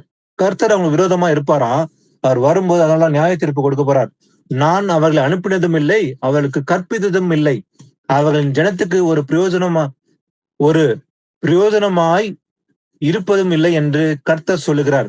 கர்த்தர் அனுப்புனதும் கிடையாது, சொன்னதும் கிடையாது. ஆனா கர்த்தர் தான் எனக்கு அனுப்புனாரு, எனக்கு சொன்னாருன்னு சொல்லி சில பேர் இன்னைக்கு பொய் சொல்லுவாங்க சர்வசாதாரணமா. ஆனா இந்த பொய் என்னைக்கு அதிகமா பார்க்கலாம்னு பாத்தீங்கன்னா, இந்த ஜனவரி 1ஆம் தேதி ரொம்ப சர்வசாதாரணமா பொய்கள் நிறைய ஓடும். ஏன்னா அன்னைக்குதான் வாக்கு தத்தம் சொல்லி ஒரு பெரிய பொய் சொல்லுவாங்க. இந்த வருஷம் முழுசம் இதுதான் உங்களுக்கு வாக்கு தத்தம், இந்த வருஷம் இதெல்லாம் நடக்க போகுது அப்படின்னு சொல்லி ஒவ்வொரு கள்ள சீசஸ் சொல்லுகிற போதகனும் எனக்கு வாக்கு தத்தம் உங்களுக்கு இதுதான் சொல்லிட்டு வருஷம் ஒரு பெரிய பொய்ய சொல்லுவாங்க. இது பழகி போன ஒரு காரியங்கள் இன்னைக்கு உலகத்துல. அதாவது இந்த கார்டை எடுத்துக்கோ, இந்த கார்டு உனக்குதான் வாக்கு தத்தம் கார்டு, இந்த வருஷம் முழு இந்த வாக்கு தத்தம் கர்த்தனோட பேசினார், அது உனக்கு எடுத்துக்கோ அப்படின்னு சொல்லி பொய் சொல்லுவாங்க. ஆனா பொய் சர்வசாதாரணமா சொல்லுகிற ஒரு நாள்னு பார்த்தா ஜனவரி 1ஆம் தேதி இந்த வருஷம் இதெல்லாம் நடக்கும். ஆனா இப்படிப்பட்ட பொய்களை இன்னைக்கு ஜனங்களை நிறைய பேர் விழித்து கொண்டார்கள் சொல்லி பார்க்க முடியும். பொய் சொல்லி கேட்ட அநேகர் இன்னைக்கு இது பொய்னே அறிந்து கொள்கிற காலம் வந்துடுச்சு. இன்னைக்கு 2020ஆம் ஆண்டு ஒருத்தர் இந்த பெரிய பெரிய ஊழியக்காரங்களா சொன்னாங்க என்னன்னாக்கா, இந்த வருஷம் ரொம்ப சமாதானமான வருஷமா இருக்க போது, இந்த வருஷம் ஆசீர்வாதமான வருஷம், ஒரு தீமையும் இல்லை, தீமையெல்லாம் நீங்கி உங்க கண்ணீர் துக்கம்லாம் நீக்கப்பட்டு சந்தோஷமாய் மாறப்போகுது அப்படின்னு சொல்லி 1ஆம் தேதி ஒரு பொய் தீர்க்கதரிசி ஒருத்தர் சொன்னார் வாக்கு தத்தம். அதை கேட்ட மக்கள், லட்சக்கணக்கான மக்கள் கேட்டாங்க. ஆனா சொன்ன அதே 2 மாசத்துல என்ன வந்துச்சு பார்த்தா கொரோனா வந்துடுச்சு. கொரோனானால அநேகர் அழிந்து போனார்கள். அதை கேட்டவர்கள் பேசினவர்கள் அன்னைக்கு நிறைய பேர் இல்லை. இன்னைக்கு இதுதான் பொய். ஏன்னா பொய் ரொம்ப சர்வசாதாரணமா கர்த்தர் என்னோட பேசினாருப்பா, இந்த வருஷம் இப்படிதான் ஆசீர்வாதமா இருக்க போது சொன்ன சில நாட்கள்லயே கொரோனா அன்னைக்கு அந்த வருஷம் ஃபுல்லா லாக்டவுனே ஆயிப்போச்சு. கொரோனா வந்து அநேகர் விழுந்து விட்டாருங்க, அழிந்து விட்டாருன்னு சொல்லி பார்க்க முடியும். அப்போ பொய்யை வந்து இன்னைக்கு சர்வசாதாரணமா வாக்குத்தத்தம் சொல்லுகிற நாள் அவங்களுக்கு வந்து தேர்ந்தெடுத்து கொண்டு ஜனங்களை வஞ்சிக்கத்தக்க காரியங்கள் செய்யறாங்க. நான் அனுப்பவே இல்லை, ஆனா என்னை அனுப்பினார் சொல்லி பொய் சொல்லுவாங்க. அப்படிப்பட்டவருக்கு விரோதமா கர்த்தர் வந்து எதிர்த்து நிற்பார். கர்த்தர் விரோதி என்று எழுதப்பட்டிருக்குது. வாசிக்கலாம். அடுத்தது ஏசாயா 5:20 வாசிக்கலாம். 5:20. தீமையை நன்மை என்றும் நன்மையை தீமை என்றும் சொல்லி இருளை வெளிச்சமும் வெளிச்சத்தை இருளுமாக பாவித்து கசப்பை தித்திப்பும் தித்திப்பை கசப்பும் என்று சாதிக்கிறவர்களுக்கு ஐயோ. ஆமென். ஆமென். தீமையை நன்மை என்றும். அப்போ இதெல்லாம் சாப்பிட்டா ஒண்ணாகாதுப்பா, சாப்பிடலாம், இதெல்லாம் பார்க்கலாம்ப்பா, சினிமா பார்க்கறது தப்பு இல்லப்பா, யார்தான் பார்க்கல, பெரிய பெரிய ஊழியக்காரங்களே பாக்குறாங்கப்பா அப்படின்ட்டு சாதிப்பாங்க சில பேர். கடந்த 5 வருடம் முன்பாக ஒரு சபையில இருந்து ஒரு போதகன், ஒரு கள்ள போதகன் வந்து சந்தித்த போது என்னோட சொன்ன வார்த்தை இதுதான். பரவாயில்ல, டிவி தானே பார்க்கலாம், அதுல தப்பு, பாருங்க பாருங்க, இதுல ஒன்றும் தப்பே கிடையாது, எல்லாருமே தான் பாக்குறாங்க, நான் கூட தான் பாக்குறேன் அப்படின்ட்டு தீமை நன்மைன்னு சொல்லுகிற ஒரு பொய் உடைகள் இருந்தது. அதே போல நன்மை தீமை என்று சொல்லி இருளை வெளிச்சமும் வெளிச்சத்தை இருளுமாக பாவித்து கசப்பை தித்திப்பென்றும் தித்திப்பை கசப்பென்றும் சாதிக்கிறவர்களுக்கு ஐயோ. அப்படி சொல்லி இதை சாதிக்கணும்னு நினைச்சாங்கன்னா அவங்கள பார்த்து சொல்றாரு, அது ஐயோன்னு சொல்லி சொல்றாரு. வாசிக்கலாம். 1 யோவான் 4:20-21. தேவனிடத்தில் அன்பு கூறுகிறேன் என்று ஒருவன் சொல்லியும் தன் சகோதரனை பகைத்தால் அவன் பொய்யன். தான் கண்ட சகோதரனிடத்தில் அன்பு கூறாமல் இருக்கிறவன் தான் காணாத தேவனிடத்தில் எப்படி அன்பு கூறுவான்? தேவனிடத்தில் அன்பு கூறுகிறவன் தன் சகோதரனிடத்திலும் அன்பு கூற வேண்டும் என்கிற இந்த கற்பனையை அவராலே பெற்றிருக்கிறோம். ஆமென். தேவனிடத்தில் அன்பு கூறுகிறேன் என்று ஒருவன் சொல்லியும் கூட நான் கர்த்தர் மேல பிரியமா இருக்கிறேன், அவர் மேல அன்பா இருக்கிறேன் சொல்லிட்டு தன் சகோதரனை பகைத்தால் எதிரியா பார்த்தா அவன் பொய்யன்னு சொல்லுது. அப்ப யாரு பொய்யன் இங்க சொல்லப்படுகிறது? தன் சொந்த சகோதரன். அப்போ சபைக்குள்ள சகோதர ஐக்கியத்துக்குள்ள ஒரு சகோதரனையோ சகோதரியை பார்த்து எதிரியா பார்த்தோம்னா அவன் பொய்யன். நான் அன்பு கூறுறேன்னு சொன்னா பொய்யன்னு சொல்லுது. தன் கண்ட சகோதரத்தில் அன்பு கூறாமல் இருக்கிறவன் தான் காணாத தேவனிடத்தில் எப்படி அன்பு கூறுவான்? இதுதான் ஆண்டவர் கேட்கிற கேள்வி. தன் சொந்த சகோதரன், கூட இருக்கிற சகோதரன் கிட்ட அன்பே செலுத்தல, ஆனா அது காணாத தேவன் கிட்ட எப்படி அன்பு செலுத்துவான்? அது பொய்யும் தானே அர்த்தம் வந்து ஏசப்பவே சொல்றாரு இத. ஆனா இங்க சொல்லப்பட்டது பாத்தீங்கன்னாக்கா மாம்ச அன்பை பத்தி சொல்ல, இது வந்து ஆவிக்குரிய அன்பை பற்றி சொல்லுது. அப்போ ஒரு சகோதரன் வந்து மாம்ச அன்பு செலுத்தணும்னு சொல்லி கிடையாது. ஏன்னா மாம்ச அன்பு மரணம், மாம்ச சிந்தை மரணம் என்று எழுதப்படுது. மாம்ச அன்பு ஒருபோது இருக்கக்கூடாது. அப்போ ஒரு சகோதரன் வந்து அவன் தீமையான காரியங்கள் செய்யறான், அதை நான் ஆதரிக்கிறேன், அதனால ரொம்ப பரவாயில்லப்பா, என் சகோதரன் தானே, அது செய்யறது நான் எப்படி நான் வந்து போய் அவங்களை கண்டிக்க முடியும்? அது மாம்ச அன்பு. அப்போ ஒரு சகோதரன் வந்து எப்படி அன்பு செலுத்த வேண்டும்? ஆவிக்குரிய அன்பு தான் செலுத்த வேண்டும், மாம்ச அன்பு கிடையாது. இங்க சொல்லப்பட்டிருக்குது மாம்ச அன்பு அல்ல, ஆவிக்குரிய அன்பு. அப்ப தேவன் மேல வைத்திருக்கிற அன்பு வசன நிமித்தமா தான், வசனப்படிதான் அந்த அன்பு இருக்க வேண்டும். ஒரு சகோதரன் வந்து காரணமே இல்லாம ஒரு சகோதரன் தப்பு செஞ்சாங்கனாக்கா அந்த தப்பை நம்ம கண்டிக்கிறது நம்முடைய கடமை. ஒரு சகோதரன் பாவம் செய்யும் போது நம்ம கண்டிக்க வேண்டும். வசனப்படி ஒரு சகோதரர் நீங்க தப்பு செய்யற பிரதர், நீங்க தப்பு செய்றீங்க, செய்யக்கூடாது, வசனப்படி தவறு என்று கண்டிக்கிறது நம்முடைய கடமை. ஆனா அந்த தப்பை நம்ம ஆதரித்தால் அது நம்ம என்ன செய்யறோம்? நமக்கும் அதுக்கு உடன் இருக்குதுன்னு சொல்லி அர்த்தம். நானும் அதுக்கு பங்குள்ள மாறிட்டேன். அப்போ மாம்ச அன்பு செலுத்தக்கூடாது, அந்த இடத்துல ஆவிக்குரிய அன்பு தான் செலுத்த வேண்டும். அதான் சிலர் நினைப்பாங்க, என்னப்பா சகோதரன் மேல வந்து நீங்க அன்பே இல்ல. சில பேர் அன்பே இல்லைன்னு போய் சொல்லுவாங்க. சபை மேலே அன்பு இல்லை சொல்லி விலகி போறது உண்டு. இந்த சபையில அன்பே இல்லப்பா, விலகி போகும்போது பொய் சொல்லிட்டு போவாங்க. என்னன்னாக்கா சபையில அன்பே இல்லை, அதனாலதான் விலகி போறேன். ஆனா சபையில அன்பு இல்லைன்னு சொன்னாக்கா யார குற்றப்படுத்தாங்க? தேவனுடைய சரீரத்தை. சபை என்பது தேவனுடைய சரீரம். அப்ப எனக்குள்ள அன்பு இல்லாம சபை மேல குற்றம் சுமத்தலாமா? கிடையாது.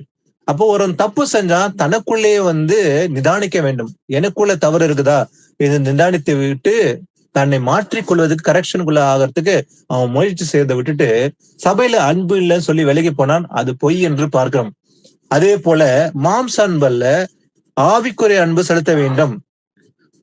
அது அப்போ ஆவிக்குரிய அன்புதான் சகோதரத்தில் அன்பு கூற வேண்டும், காண்கிற சகோதரர் அன்பு செலுத்த வேண்டும். அப்ப தேவனிடத்தில் அன்பு கூறுகிறவன் தன் சகோதரத்தில் அன்பு கூற வேண்டும் என்கிற இந்த கற்பனையை அவரால் பெற்று இருக்கிறதுனால இந்த அன்பு கூறுறது தான் முதன்மையா இருக்க போகுது. அப்போ காணாத தேவனத்துல நான் அன்பு கூற சொல்லிட்டு காண்கிற சகோதரத்தில் அன்பு கூறனாக்கா அந்த அன்பே இல்லை, அது பொய்ன்னு சொல்றாரு ஆண்டவர். அப்ப காண்கிற சகோதரத்துல அன்பு கூற வேண்டும், ஆவிக்குரிய அன்பு செலுத்த வேண்டும். ஒருவேளை தப்பு செய்தான் நாம கண்டிக்கிறது நம்முடைய கடமை, வசதி நிமித்தம் கண்டிக்க வேண்டும். வாசிக்கலாம் யோவான் 8:54-55. இயேசு பிரதியுத்தரமாக, என்னை நானே மகிமைப்படுத்தினால் அந்த மகிமை வீணாயிருக்கும். என் பிதா என்னை மகிமைப்படுத்துகிறவர், அவரை உங்கள் தேவன் என்று நீங்கள் சொல்லுகிறீர்கள். ஆயினும் நீங்கள் அவரை அறியவில்லை, நான் அவரை அறிந்திருக்கிறேன். அவரை அறியேன் என்று சொல்வேனாகில் உங்களைப் போல நானும் பொய்யனாய் இருப்பேன். அவரை நான் அறிந்து அவருடைய வார்த்தையை கை கொண்டிருக்கிறேன். ஆமென். ஆமென். ஏசப்பா சொல்றாரு பாருங்க, என்னை நானே மகிமைப்படுத்தினால் அந்த மகிமை வீணா இருக்கும். என்னை நானே நான் மகிமைப்படுத்த மாட்டேன், ஏன்னா அந்த மகிமை வீணா இருக்கும். அதனால என் பிதா என்னை மகிமைப்படுத்துகிறார், அவரை உங்கள் தேவன் என்று நீங்க சொல்றீங்க. அவனை பார்த்து சொல்றாரு இந்த மக்களை, அவரை பார்த்து நீங்கள் எங்கள் தேவன் சொல்லி நீங்க சொல்றீங்க. ஆயினும் நீங்கள் அவரை அறியவில்லை, நான் அவரை அறிந்திருக்கேன் என்று ஏசப்பா அந்த யூதர்களை பார்த்து சொல்றாரு. அவரை அறியேன் என்று சொல்வேனாகில் உங்களைப் போல நானும் பொய்யனா இருப்பேன் என்று ஏசப்பா சொல்றாரு. பாருங்க, ஏசப்பா கூட நீ சொல்றாரு அவங்களை பார்த்து, ஆயினும் நீங்கள் அவரை அறியவில்லை, நான் அவரை அறிந்திருக்கிறேன். ஆனா அவங்க போய் சொல்றாங்க, ஆண்டவர் போய் சொல்றாரா? அந்த மக்கள் தான் போய் சொல்றாங்க, நான் அவரை அறிந்திருக்கிறேன் அப்படி சொல்லிட்டு. ஆனா கற்பனை ஒண்ணு கூட அவங்க கடைப்பிடிக்கிறதே இல்லை. இயேசு கிறிஸ்துவை ஏற்றுக்கொள்ள மனது இல்லாம இருந்தாங்க அவங்க. அப்போ தேவனுடைய குமாரன் என்று அவர்கள் ஏற்றுக்கொள்ள மனதில்லை. அதான் சொல்ற, ஆயினும் நீங்கள் அவரை அறியவில்லை, அவரை அறிந்திருந்தால் ஏசப்பா ஏற்றுக்கொண்டிருப்பாங்க இவங்க. அதான் சொல்ற, நீங்க என்னை ஏற்றுக்கொண்டிருப்பீங்க, நான் அவர் அறிந்திருக்கிறேன், அவரை அறியேன் என்று சொல்வேனாகில் உங்களைப் போல நானும் பொய்யனா இருப்பேன். அவரை நான் அறிந்து அவருடைய வார்த்தையை கை கொண்டிருக்கிறேன். அப்ப இயேசு கிறிஸ்து மாம்சம் இருந்த போது, அவர் மனுஷகுமார் இருக்கும் போது தன்னை தாழ்த்தி அவரை நான் அறிந்து சொல்றாரு. அப்படின்னா இன்னொரு மனுஷனை குறித்து சொல்லப்படல, இன்னொரு தேவன் அல்ல. அப்ப பிதாவாகிய தேவன் தான் குமாரனாக இங்க மாம்சத்தில் இருந்து பேசிக் கொண்டிருக்கிறார். அந்த ஒரே தேவன் தான் சொல்றாரு, அவரை நான் அறிந்திருக்கிறேன், ஏன்னா நானும் பிதாவும் ஒன்றா இருக்கிறோம் என்று ஏசப்பா சொல்றாரு. I and my father are one. அப்போ அவரை நான் அறிந்து அவருடைய வார்த்தையை கை கொண்டிருக்கிறேன்.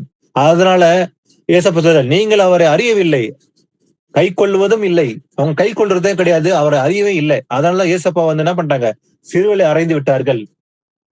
இயேசு கிறிஸ்து அறிந்திருந்தா அவங்க சிலுவையில அறிந்திருக்க மாட்டாங்க. அவங்க அறியாதனால்தான் அவங்க என்ன பண்ணிட்டாங்க, சிலுவையில அறைந்து விட்டார்கள் என்று பார்க்க முடியும். வாசிப்போம். அடுத்தது சங்கீதம் 119:29 வாசிக்கலாம். 119:29. பொய் வழியை என்னை விட்டு விலக்கி உம்முடைய வேதத்தை எனக்கு அருள் செய்யும். ஆமென். தாவீது சொல்றாரு, பொய் வழியை என்னை விட்டு விலக்கி, பொய்யான வழிகளை விட்டு என்னை விட்டு விலக்கி உம்முடைய வேதத்தை எனக்கு அருள் செய்யும். அதான் வசனத்தை வாசிக்கிறோம். பாதைக்கு தீபம், பேதைக்கு வெளிச்சம், அவருடைய வசனம். அப்போ அவருடைய வசனம் தான் நம்முடைய பாதைக்கு வெளிச்சமா இருக்குது. அதான் தாவீது கேட்கிறாரு, பொய் வழியை என்னை விட்டு விளக்கும்பா ஆண்டவரே, ஆனா நம்முடைய வேதத்தை எனக்கு அருள் செய்யும், அதுதான் எனக்கு வெளிச்சமா இருக்குது, அந்த வழியில நான் நடக்க விரும்புறேன், அது எனக்கு பிரியமா இருக்குது என்று தாவீது கூட அதை சொன்னாரு, தன் வாயினால் அறிக்கையிட்டு. 1:9 படி பாத்தீங்கன்னா, நம்ம அறிக்கையிட்டால் எல்லா அனைத்தையும் நமக்கு மன்னிப்பார் என்று வாசிக்கிறோம் இல்லைங்களா? சங்கீதம் 146:3-4 வாசிக்கலாம். 146:3-4.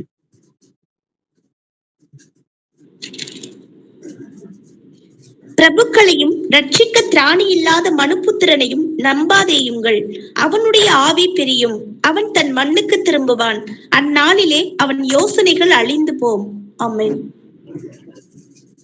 ஆமென். பிரபுக்களையும் ரட்சிக்க திராணி இல்லாத மனுபுத்திரனை நம்பாதீங்கள். அப்போ ரட்சகர் என்று ஒருவர் தான், இயேசு கிறிஸ்து தான் ரட்சகர். ரட்சிக்க கூடியது ஒரே ஒருவர் தான், அவர் தான் நம்ம ஆண்டவராகிய கர்த்தர். இயேசு கிறிஸ்து 2வது வருகையில வந்து காத்து கொண்டிருக்கிற ரட்சிப்பை அருள செய்ய போகிறார். யாரெல்லாம் வசனப்படி நடந்து கை கொண்டு நடந்து முடிவு நிலைத்திருந்து அவருடைய வருகை எதிர்பார்த்து காத்து கொண்டிருக்கிற பிள்ளைகளுக்கு மட்டும்தான் ரட்சிப்பு என்று பார்க்கிறோம். அந்த ரட்சிப்பு அவராலே வரும். ரட்சகர் ஒருவர் தான், இயேசு கிறிஸ்து ஒருவர் தான் ரட்சகர். அதே போல பிரபுக்களை ரட்சிக்க திராணியில மனுபுத்திரன் நம்ப கூடாது. அப்ப மனுஷன் ரட்சிக்க முடியுமா? ஒருத்தனை ரட்சிக்க முடியாது. அதனால அவங்கள நம்பாதீங்கன்னு சொல்றாரு ஏசப்பா. அப்போ அவருடைய ஆவி பிரியும், அவன் தன் மண்ணுக்கே திரும்புவான், அந்நாளிலே அவன் யோசனைகளும் அழிந்து போகும். அதனால அவன் மேல உங்களுடைய நம்பிக்கை வைக்க கூடாது என்று பார்க்கிறோம். மல்கியா 3:6 வாசிக்கலாம். மல்கியா 3:6.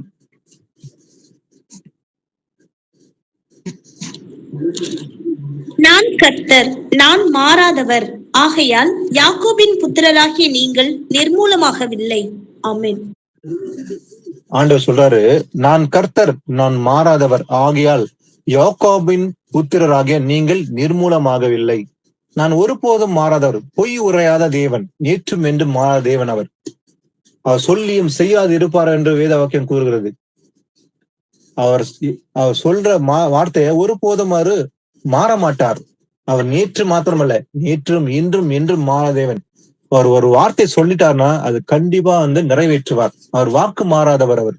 ஆனா மனுஷன் தான் எப்படிப்பட்டனா, பொய்யன். எந்த மனுஷனும் பொய்யன் என்று எழுதப்பட்டிருக்குது. அவன் ஒவ்வொரு நாளுக்கும் மாறக்கூடும். அவனுடைய எண்ணங்கள் மாறும், அவன் வார்த்தைகள் மாறும். ஆனா தேவனுடைய வார்த்தை ஒருபோதும் மாறாது. வானமும் பூமியும் ஒளிந்து போனாலும் என் வார்த்தை மாறாது என்று எழுதப்பட்டிருக்குது. வாசிக்கலாம். வெளிப்படுத்தல் அதே போல வெளிப்படுத்தல் 21:8 வாசிக்கலாம். ஒரு 2-3 வசனம் வாசித்து முடிக்கலாம். பயப்படுகிறவர்களும் அவிசுவாசிகளும் அருவருப்பானவர்களும் கொலை பாதகரும் விபச்சாரக்காரரும் சூனியக்காரரும் விக்கிரக ஆராதனைக்காரரும் பொய்யர் அனைவரும் 2ஆம் மரணமாக்கிய அக்கினியும் கந்தகமும் எரிகிற கடலிலே பங்கடைவார்கள் என்றார். ஆமென். ஆனா பொய்ய பேசுகிறவர்கள் எங்க பங்கடைவாங்களாம் பாருங்க. இந்த லிஸ்ட் போட்டுக்கிறார் ஆண்டவர். இவங்க எல்லாம் எங்க பங்கடைவாங்களா? அக்கினியும் கந்தமும் எரிகிற கடலிலே பங்கடைவார்கள். இதுதான் கடைசி ஃபைனல் முடிவு. எங்களுக்கு யாருக்கு பயப்படுகல. இது லிஸ்ட்ல ஃபர்ஸ்ட்ல இருக்கிறது பாத்தீங்கன்னா பயப்படுறாங்க. எப்படிப்பட்ட பயம்? தேவ பயம் இல்லாம மனுஷ பயத்திலே வாழ்ற மக்கள் அவங்கள பார்த்தா பயப்படுகள்.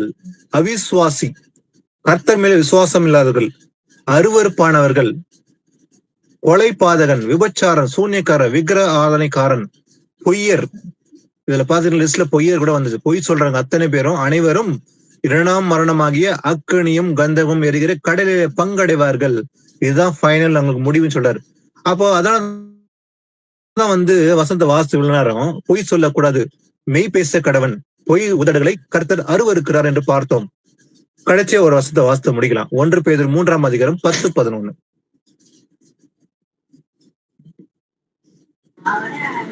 ஜீவனை விரும்பி நல்ல நாட்களை காண வேண்டும் என்று இருக்கிறவன் பொல்லாப்புக்கு தன் நாவையும் கபடத்துக்கு தன் உதடுகளையும் விலக்கி காத்து பொல்லாப்பை விட்டு நீங்கி நன்மை செய்து சமாதானத்தை தேடி அதை பின்தொடர கடவன். ஆமென். ஆமீன். ஜீவனை விரும்பி நல்ல நாட்களை காண வேண்டும் என்றிருக்கிறவன் என்ன பண்ணணுமா? பொல்லாப்புக்கு தன் நாவை விலக்க வேண்டும். இதுதான் முதல்ல செய்ய வேண்டிய காரியம். ஏன்னா நாக்கு தான் ரொம்ப டேஞ்சர் சொல்லி பார்த்தோம். ரொம்ப ஆபத்தான எங்க இருக்குது? நாக்குல விஷம் நிறைந்ததுன்னு சொல்லி பார்க்கிறோம். அப்போ நாக்கு என்ன பண்ணணுமா? பொல்லாப்புக்கு தன் நாவையும், பொல்லாத காரியத்துக்கு நாவை விலக்கி கபடத்துக்கு தன் உதடுகளையும் விலக்கி காக்க வேண்டும். அப்ப எதுக்கு காவல் வைக்க வேண்டும்? நாவுக்கு, வாய்க்கு காவல் வைக்க வேண்டும். பேசும்போது சொந்த காரியங்களை பேசாம தேவனுடைய வசனங்களை மட்டுமே நாம் பேசும்படி நாவுக்கு ஒரு காவல் வைக்க வேண்டும். அதே போல பொல்லாப்பை விட்டு நீங்கி நன்மை செய்து சமாதானத்தை தேடி அதை பின்தொடர கடவன். அப்போ நாக்குக்கு கபடத்தை விலக்கி, பொய்ய விலக்கி விட்டு, பொல்லாத வார்த்தைகளை விலக்கி விட்டு மெய்ய மட்டுமே பேச கடவும். அதே போல பொல்லாப்பை விட்டு நீங்க வேண்டும், நன்மை செய்ய வேண்டும். இயேசு கிறிஸ்து இந்த பூமியில நன்மை செய்யறா சுட்டி திருந்தார். அவர் நன்மை மட்டுமே செய்தார் என்று பார்க்கிறோம். பிசாசுகளை துரத்தவும் நோய்களை குணப்படுத்தவும் அவர் நன்மை செய்தார், சுற்றி திரிந்தார் என்று பார்க்கிறோம். அப்படிப்பட்ட நன்மை நாமும் செய்ய வேண்டும். இயேசு கிறிஸ்து போலவே நாமும் நன்மை செய்து சமாதானத்தை தேட வேண்டும். எப்படிப்பட்ட சமாதானம்? உலகம் தருகிற சமாதானம் என்று அல்ல. இயேசு கிறிஸ்து சொல்ல, என்னுடைய சமாதானத்தை நான் தருவேன். அந்த சமாதானத்தை தேடி அதை பின்தொடர கடவன். தேடுறது மாத்திரமல்ல, அதை ஃபாலோ பண்ண வேண்டும். கண்டினியூஸா முடிவு நிலைத்திருப்பினே ரட்சிக்கப்படுவான். முடிவு வருந்தும் நாம் என்ன பண்ணணும்? அதை பின்தொடர வேண்டும். தேவனுடைய சமாதானத்தை தேடி அதை பின்தொடர கடவன். அப்போ நம்ம ஆரம்பத்துல வாசித்தது போலவே இந்த பொய் உதட கலைக்க வேண்டும். நாம் ஒருவருக்கொருவர் அவைகளா இருக்கிறபடியால் பொய்யை கலைத்து விட்டு அவனவன் பிறனுடைய மெய் பேச கடவன். அப்ப மெய் மட்டும் தான் பேச வேண்டும், பொய் பேசக்கூடாது. பொய் பேசும்போது எப்படிப்பட்டனா இருப்பான்? பொய்க்கு பிதாவா இருக்கிறவன்கிட்ட அவன் விழுந்திருப்பான். பொய்க்கு பிதா யாரு?